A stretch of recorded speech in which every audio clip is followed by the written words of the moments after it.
Hello there guys, and before we get to the actual video, I just want to take a moment of your time to remind you that we do have an active giveaway happening on the channel.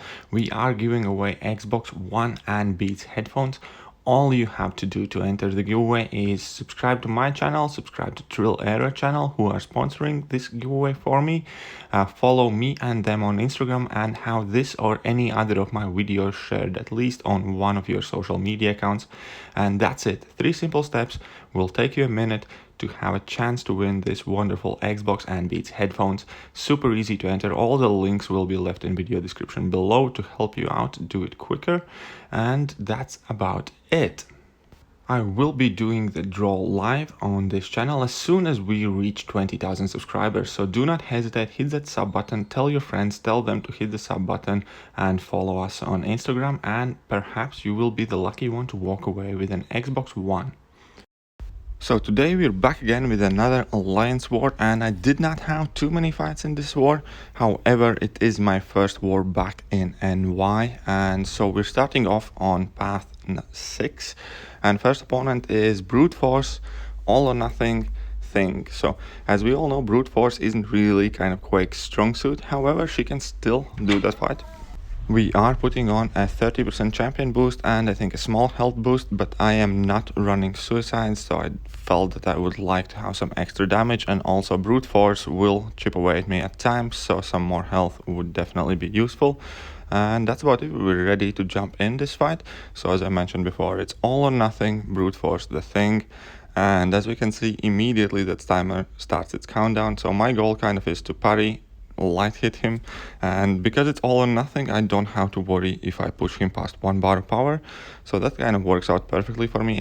Once again, as soon as he gets stunned, we got that 1 light hit in, and then we're just retreating to our corner, and that is going to be more or less our strategy. This is not the most straightforward fight for Quake.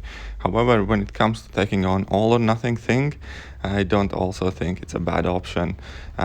Because the fight itself isn't like all that difficult. You just need to kind of weave in a couple of lights or heavies, and that's about it. So at this point I'm letting Brute Force damage me a bit, I suppose, and I did eat 1 hit from the thing. However, it's not really the biggest problem in the world. We are at 64%, he's at 19, so the fight is nearly over there.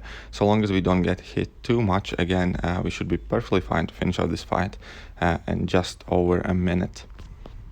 So the alliance we are facing is Sensu. You guys might know them as ISO8A, so they are definitely a big, strong alliance, Masters level alliance. They have had some bad matchups this season, so I believe they are currently in Platinum 1, but I have no doubt that they will make the push for Masters soon enough.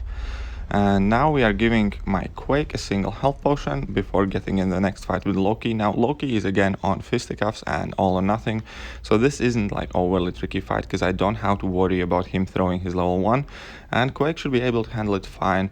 Only kind of problem here is fisticuffs, that he is stun immune while fisticuffs is active, therefore I do need to be on my toes not to get hit by him. But other than that, we're doing perfectly fine. We just need to evade all the hits he throws at us, and this time we don't have to deal with Brute Force, so this is probably even easier fight than the initial one. And so as we can see here, we're doing fairly good job dancing in the corner, evading Loki's hits, and we have no problems kind of like slowly but surely killing him. And this is my last fight in tier 1, just because I didn't have like the right champions to tackle that Killmonger, and the initial mini bosses were already taken care of, and I did not have anyone on the first reverse control nodes, the 30-second confusion node, but I do have a Phoenix on confusion, so we are going in with Quake with completely reversed controls, and once again, instead of being fancy and trying to evade all the attack she launches at us, we're just going to be relying on our heavy parry technique. And because it's Phoenix, I still didn't really feel the need to put my suicides on to do more damage, because I'm fairly comfortable with that fight. There's nothing kind of out of the ordinary apart from the reversed controls, which Quake pretty much can ignore if you can parry opponent, because heavy and blocking controls aren't changed. So it's pretty much business as normal here for Quake, so slowly but surely that Phoenix will go down. I must add that it is definitely nice to be back in NY in kind of a W-focused alliance. Not because I care about AW all that much, because I still think it's fairly underwhelming reward structure compared to AQ. However, it just feels nice when the team knows what they're doing and everybody is doing their part. And in this war, I went from doing on average like 10-11 fights before to doing like 4 fights. I was planning to take on some more mini bosses, but I waited a bit too long and then I had to start my stream, and so my team ended up taking care of all of the mini bosses before the boss. But as we can see here, Phoenix is nearly down already. Quake didn't take like any damage whatsoever from this fight. We finished on 86%, which is awesome. And now we're going to be moving on to that Mephisto fight. Now Mephisto fight is actually fairly interesting. I do enjoy that fight because it's close encounters node. So basically whenever opponent is far away from you, you are degening 3% of your health. And when he's close by you, you are regenerating 1% of your health. So typically you'd think Quake isn't really kind of like the best option for this, because you do want champions that can stay aggressive and stay close to opponent. However, they still are close to you, just in the other corner of the map. And in order to kind of like maximize the time they are spending nearby you, you do want to parry as much as possible. You do not want them kind of dashing in and out and possibly get caught like away from you while the stun kicks in, and if they're in distance, that means you're going to be taking quite a bit of degen damage. So the plan here is just, instead of heavy dexing everything, heavy parry him, make sure he stays close, use that regen. As you can see here, we're still perfectly healthy. Mephisto is going down slowly but surely, and we are actually able to kind of regain the health. We started at 86%, and for most part, like now we are in pluses. Now we did stun him while he was in distance, so we did lose about 10% of health just because of that. However, slowly but surely we're still building our health back up. And in quite few fights using Quake, I actually managed to heal her up on this node, so I definitely don't mind this node on here. I like it. I also think it makes the fight a bit more interesting, kind of makes you think when to parry, when to dash in an opponent, when not to.